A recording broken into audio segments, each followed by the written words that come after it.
بابزان کابران ێزیکە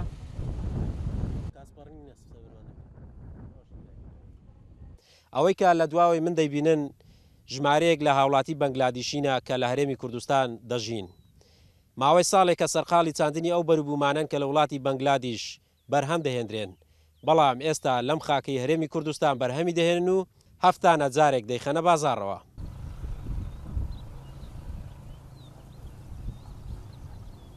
ڕۆژی هاتنەکەە من بەگلایچانە گوتیان عردمان دەیە بە ئیجا ئەمش گوتم لۆستانە گوتیان لە بۆ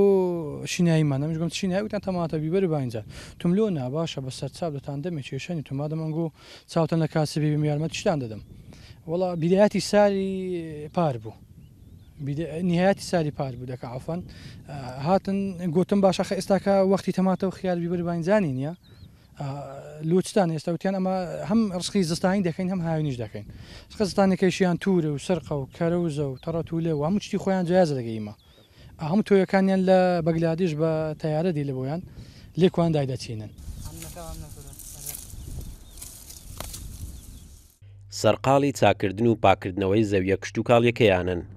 سنووری چەندین وڵاتیان بڕیوە و لە هەولێر گیریان خواردووە جگە لە کارەکەی خۆیان ماوەی ساڵێکیشە کوشت و کاڵ دەکەن و بەروبوومەکانی وڵاتەکان بەرهەم دەهێنن. ئێرە بانگلادشی کردن هندی